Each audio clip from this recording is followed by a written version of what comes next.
Wisconsin is filled with quiet places where the past still hangs in the air. Across forests, lakes, and rolling glacial hills, you find stories that don't fit neatly into what we think we know. Ancient trails, buried villages, strange mounds, and carvings hidden in the woods all hint at older cultures that left more questions than answers. These are Wisconsin's ancient mysteries. Cranberry Creek Mound Group, Enigma. If you ever find yourself driving through central Wisconsin, there's a quiet stretch of countryside that feels almost untouched. At first glance, it looks like any other woodland, but hidden inside those trees is one of the largest and least understood mound groups in the entire state. The Cranberry Creek Mound Group doesn't get the same attention as the more famous sites, and that might be part of why it feels so mysterious. When you walk into the area, the first thing you notice is how still it feels. There's no traffic, no crowds, just a wide open space where the past seems to sit in the air. The people who built the mounds here lived many centuries before European settlers arrived. We often talk about the mound building cultures of the Midwest, but the scale of this place still surprises people. More than 100 mounds once stood here, spread across the landscape in long curves and patterns. Many were effigy mounds, shaped like animals that once held deep meaning for the people who lived here. Deer, birds, bears, and other figures were formed from earth and placed with care. You can still see some of those shapes today if you look closely at the ground and let your eyes adjust to the subtle rises and slopes. It's hard to imagine the amount of work required to build a mound, let alone an entire field full of them. These weren't simple piles of dirt. Each one had a plan. The builders took soil from one place, carried it by hand, and shaped it layer by layer until the mound had the right height, form, and direction. Some align with nearby features, others point toward the horizon. Some seem to follow water routes or natural lines in the land. And then there are a few that don't follow any pattern we understand today, almost as if the builders were following ideas or stories that never made it into the records. When you stand there today, you feel a pull to understand what these people were thinking. Why this place? Why these shapes? And what were they trying to leave behind? The truth is, no one has a complete answer. The mounds are old, older than many expect. They were built by groups who lived close to the land and passed knowledge down through generations. They didn't leave written records, so the beliefs behind the shapes remain a mystery. But it's clear these mounds mattered deeply. You don't spend years building something like this unless it means something. Some think the mounds were markers of territory. Others see them as places of ceremony. A few researchers believe they trace stories of the sky and the seasons. Each idea sounds possible, but none fully fits all the clues.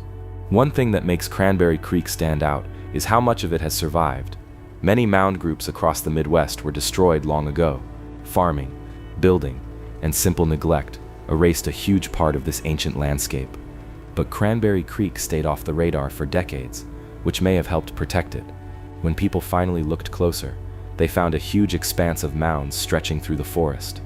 Some were worn down by weather, but others kept their shape.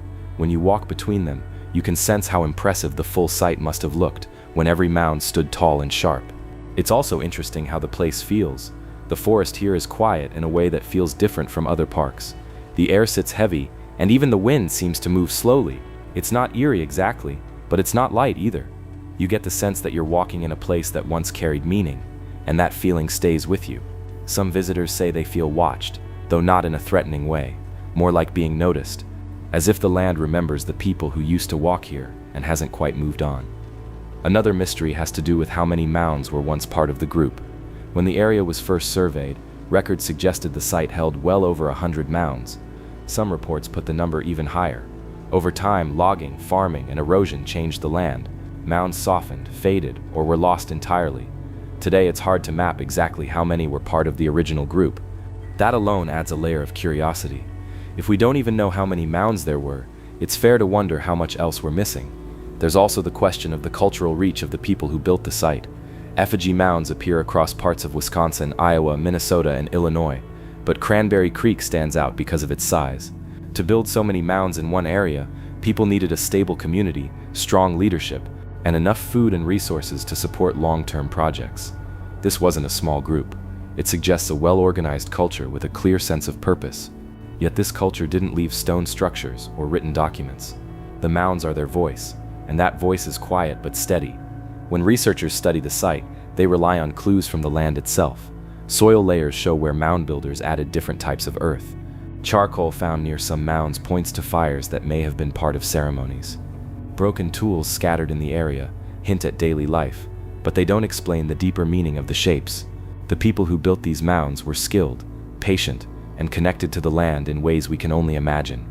Their world seems simple on the surface, but the mounds show a way of thinking that's both complex and thoughtful. If you walk along the paths today, you might notice how the mounds sit in relation to the light. Some seem to catch the sun just right in early morning. Others line up with the flow of Cranberry Creek itself. The water winds through the land like a soft guide, and you start to see how the natural world shaped the choices of the builders. Maybe the creek held special meaning. Maybe it acted as a boundary. Or maybe the builders saw it as a living part of their world, something worth honoring with shapes in the earth. The more time you spend here, the more questions you end up with. There's something about the place that makes you feel both curious and calm. You want to know the stories. You want to understand the people who move these tons of soil with patience and intention. You want to imagine what a gathering might have looked like. Fires glowing, people singing or speaking, shadows of the mounds stretching across the ground. It's a picture that forms easily if you let yourself sit still for a while. Even though we can't know every detail, the Cranberry Creek Mound Group still holds a quiet power. It's a reminder that ancient life wasn't simple. These people had beliefs strong enough to shape the land in lasting ways. They saw meaning in the world around them. They used earth as a way to speak across time. And somehow their messages are still here, even if we can't fully translate them. Today the site is protected, though not all of it is easy to access. Some areas are thick with brush, others are open and easy to explore. Visitors often mention that they feel something old in the air, like a memory sitting just out of reach. It's easy to feel respect for the people who lived here long before us. It's also easy to feel a sense of loss for everything we no longer understand. As you leave the forest and step back toward the modern world, the atmosphere shifts. The noise returns, the quiet fades, but the mood of the place stays with you. Cranberry Creek has a way of settling into your thoughts long after you leave. It's not dramatic or loud. It doesn't need to be. The mystery lies in its silence, in the shapes that don't explain themselves, and in the sense that someone once knew exactly why every mound was placed where it stands. And that's what makes this site one of the most intriguing ancient places in Wisconsin.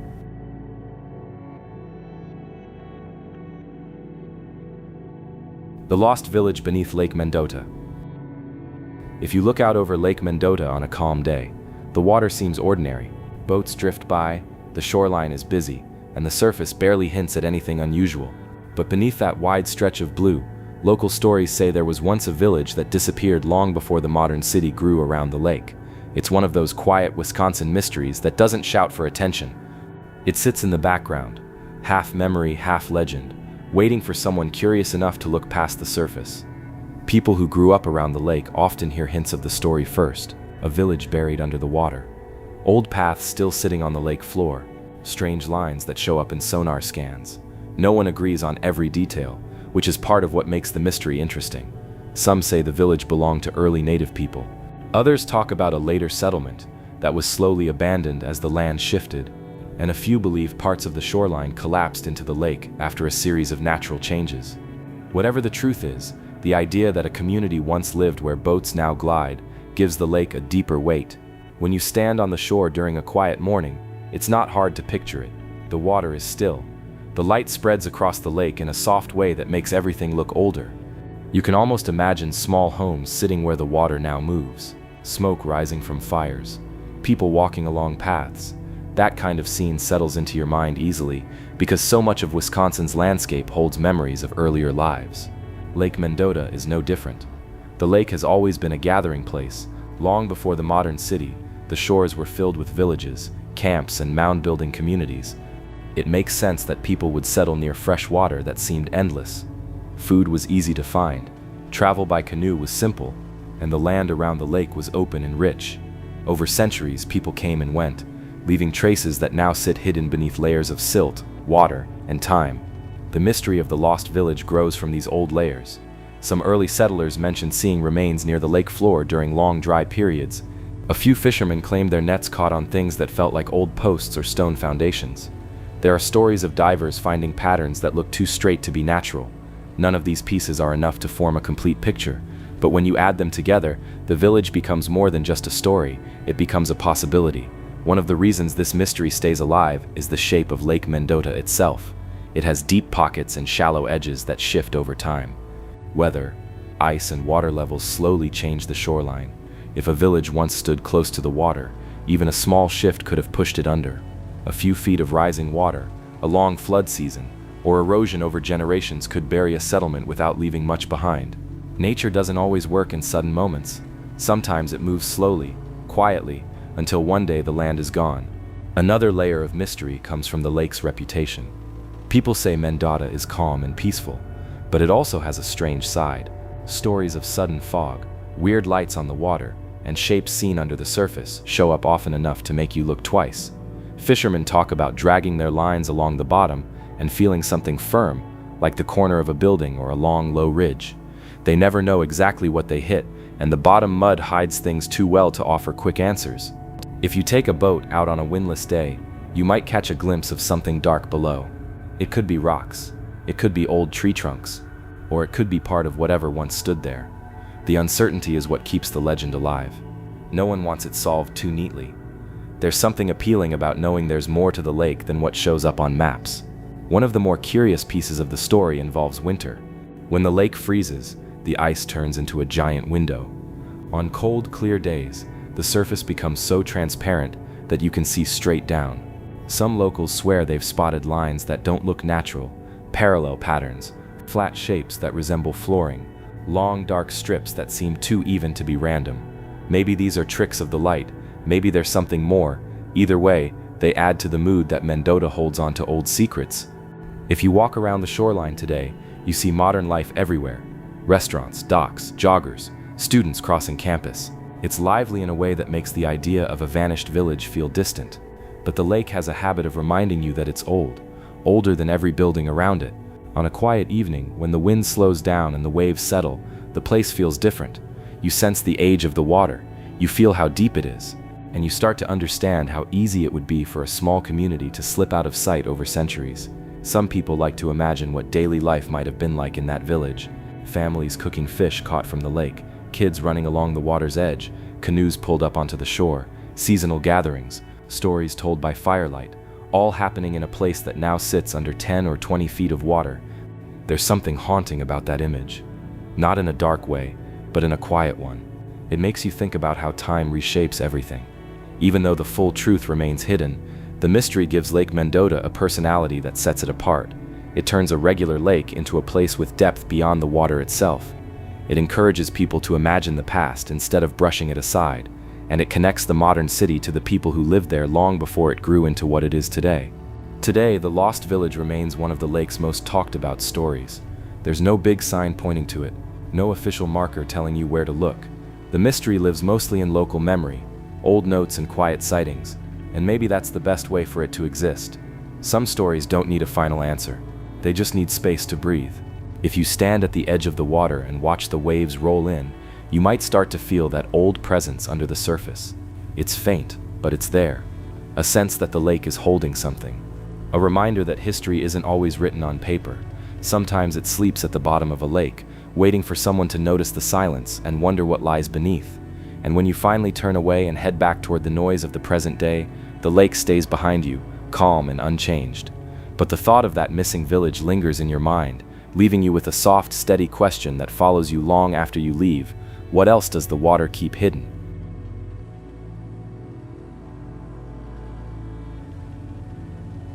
The Sand Lake Archaeological Site. If you've ever wandered through the forests and wetlands of northern Wisconsin, you know how the land feels older than the roads and cabins sitting on it. Some places hold that age more clearly than others, and Sand Lake is one of them. At first glance, the shoreline looks simple: quiet water, scattered pines, and long stretches of sandy ground. But once you start learning what lies beneath that calm surface, the place takes on a different tone. The Sand Lake Archaeological Site is one of those ancient spots that doesn't announce itself. It doesn't have big signs or dramatic ruins. Instead, it hides its mystery in the soil, in the fragments left behind by people who lived here thousands of years ago. When you walk near the lake, the ground feels light under your feet. The sand shifts a little, soft and warm, and the trees move just enough to let sunlight through in thin slices. It's an easy place to relax, which makes it even more surprising that this peaceful stretch of land was once a busy hub for early indigenous groups. The people who lived here weren't passing through. They built homes, shaped tools, and created a life tied to the lake in ways we're still trying to understand. What makes Sand Lake so interesting is how old it is.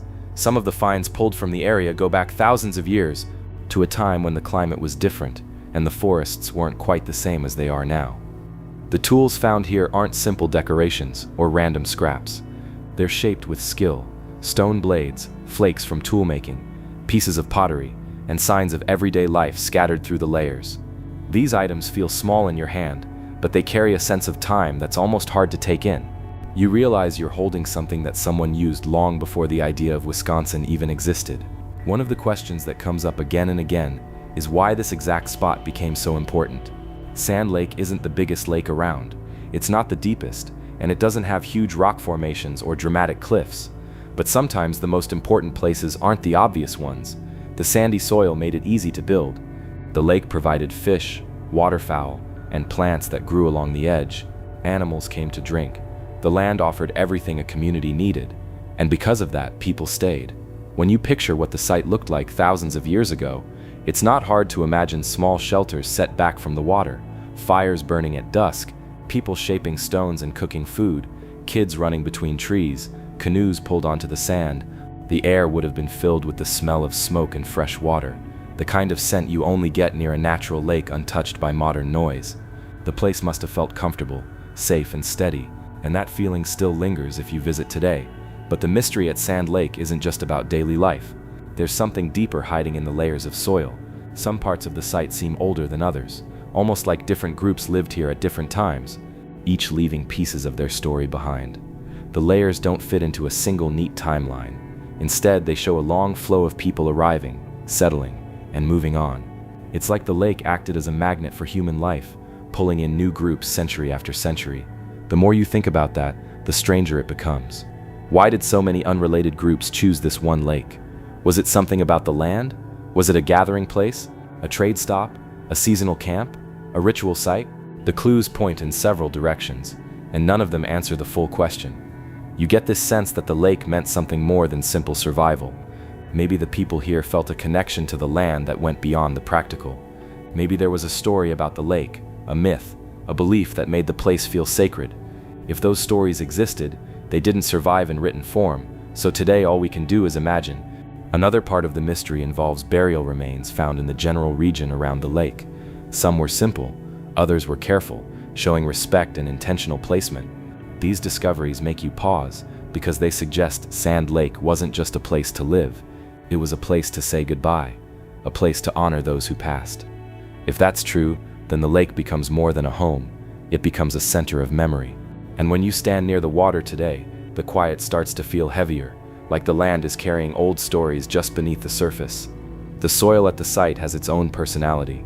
When it rains, the sand darkens and settles into smooth lines.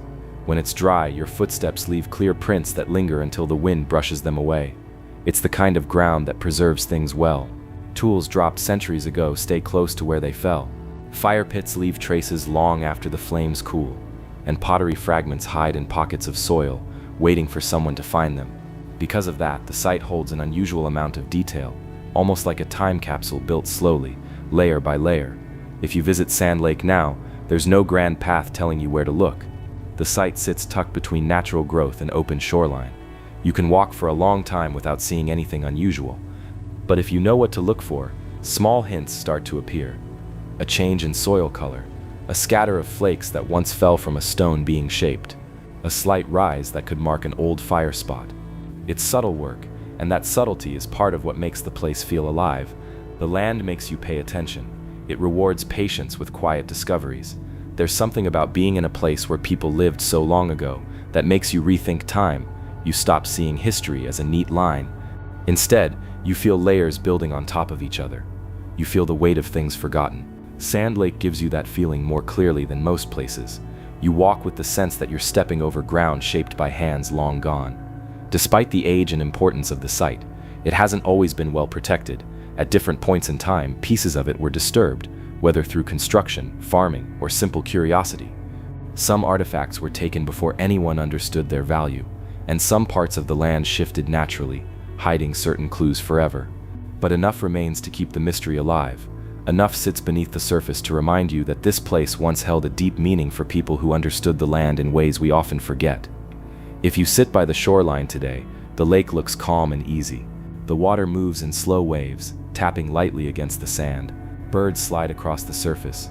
Trees lean toward the lake as if listening to some old story.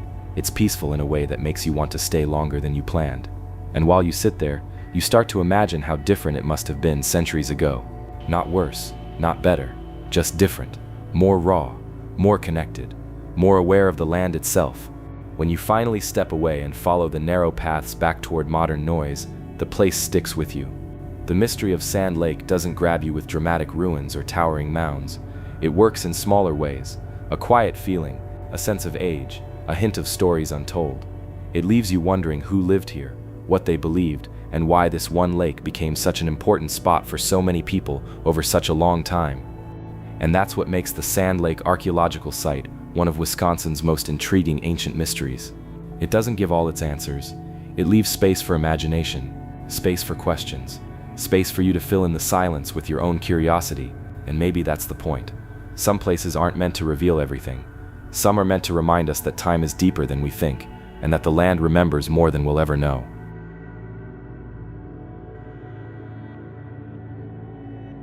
The ancient trail systems of Kettle Moraine. When you first step into Kettle Moraine, the land feels different from most of Wisconsin. It rises, dips, folds, and twists in ways that don't match the flat fields and quiet towns nearby. Glaciers carved this whole region thousands of years ago, leaving behind ridges, hollows, and long winding paths that look almost handmade. But what catches your attention more than the land itself are the old trails that run through it. Others feel deeper, older, shaped by footsteps that came long before modern boots touched the ground. These ancient trail systems are one of the quiet mysteries of Kettle Moraine, paths that seem to remember their purpose even when the world around them forgets. Walking one of these trails on a cool morning is an experience that settles into you slowly. The trees close in around you, the air stays still. The ground under your feet feels packed and smooth in a way that suggests centuries of use.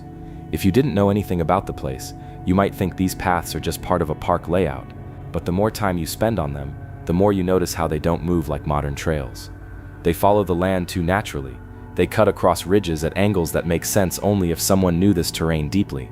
They avoid marshes without wasting distance. They rise and fall in gentle ways, almost like the land was teaching people where to walk. That is where the mystery begins. These trails didn't appear by accident. They weren't mapped out by survey teams or built for tourists. They were shaped by native peoples who lived in the region for thousands of years. The trails carried hunters, traders, families, and messengers across a landscape that could be difficult if you didn't know it well. But what makes these paths especially interesting is how long they lasted.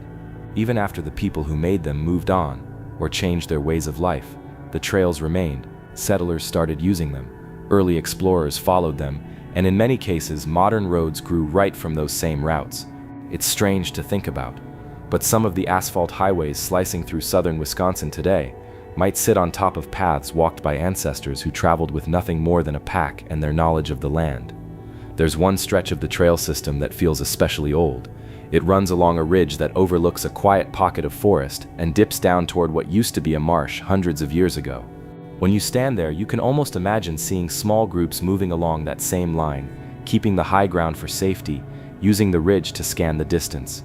You don't need signs or plaques to feel the age in that spot. The earth itself shows you. The ground is pressed smooth even though no machines ever rolled over it. The trees on either side seem younger than the path they border. It's a strange feeling like the trail is the one steady thing and everything else is temporary. Some parts of the network served very practical purposes. They linked hunting grounds, villages, lakes, and seasonal camps. But other portions feel different, almost ceremonial. There are trails that head straight toward old mound sites, moving in lines too direct to ignore. The builders clearly had intentions beyond simple travel. Maybe these paths had spiritual meaning. Maybe they guided people toward certain gatherings or events. Maybe the direction of travel mattered. We don't have a full answer, which only deepens the mystery. Another layer of this story involves the glaciers that shaped Kettle Moraine itself. When the ice pulled back long ago, it left behind a maze of kettles and ridges that could confuse anyone unfamiliar with the terrain. But the original trailmakers seemed to understand the land as if they'd been studying it forever. They chose the most stable ground for walking. They avoided steep drops and loose slopes. They followed natural water lines and used valleys as sheltered routes during storms. That level of understanding didn't come from guessing, it came from generations paying attention, learning the land by memory instead of maps. When you walk these trails today, you can feel that intelligence in every curve. One of the most haunting things about the ancient trail systems is how the land still protects them. Even with modern development nearby, the hidden parts of Kettle Moraine keep their paths tucked inside the trees and hills. They don't vanish, they don't fade, they just wait. Sometimes you'll be hiking on a marked trail and suddenly notice an older, narrower path branching off to the side. It looks worn but untouched, like it held onto its shape over centuries. If you follow it for even a short distance, you get a sense that you're stepping into a different time. The forest gets quieter, the air feels cooler, the ground narrows into a single ribbon of packed earth. These are the moments when the past feels close, almost close enough to touch. What adds even more weight to the mystery is the consistency of the trail system across miles of land. Many of the routes line up with other ancient paths far beyond Kettle Moraine. Some connect to old canoe portages. Others match long-distance trade routes that once moved copper, shells, and stone across the region. This suggests the people who built them weren't working alone. They were part of a larger world, one connected by shared paths and shared knowledge. When you look at it that way, Kettle Moraine becomes more than a local curiosity. It becomes a piece of a much wider network that stretched across the ancient Midwest. Even today, hikers sometimes report strange feelings on certain stretches. Not scary, just unusual. They describe sudden bursts of calm, a sense of being watched, but in a gentle, familiar way. Footsteps that seem to echo even when no one else is around. The sound of wind moving through trees that feels like whispering. You could blame all that on the natural beauty of the place, or maybe it's the mind filling in the silence. But when you know you're walking paths shaped by people who lived here long before anything modern existed, it's easy to understand why the trails feel alive. Modern life doesn't erase that feeling. Even with visitors passing through every day, the ancient character of the paths remains. The sunlight hits them in long strips, the dirt stays packed and steady. The trees hold their distance, as if they understand the importance of giving the trail room to breathe. And when you stop walking and stand still for a moment, you can almost hear the faint rhythm of old footsteps moving along the same ground. Today, Kettle Moraine is popular for hiking, biking, camping, and sightseeing, but most people using the trails have no idea how deep the history runs beneath their feet. And honestly, that's part of the charm. The mystery doesn't need a spotlight. It grows in the quiet spaces under fallen leaves, between ridges, along the edges of sandy slopes. It survives because the land remembers even when people forget. When you finish a long walk through the ancient trail systems and step back toward the parking lot or road, the shift feels sudden. You leave behind the winding paths and step into the noise of the present day. But the memory of the trail stays with you. It lingers in the rhythm of your steps, in the steady pace the land seemed to teach you, in the quiet that clings to your mind even after you return to the world of cars and schedules. That's the real mystery of Kettle Moraine's ancient trails. They don't just show you where people walked, they show you how they moved, how they lived, and how deeply they understood the land. These paths are more than travel routes. They're the imprint of thousands of years of human presence, still holding their shape long after the voices that created them have faded. And if you ever find yourself walking one of those old trails at dusk, with the light slipping through the pines and the forest settling into stillness, you might feel something subtle rise around you, a quiet sense that you're not the first to walk this line, and you won't be the last. The trail carries on, just as it always has, connecting past and present with each step you take.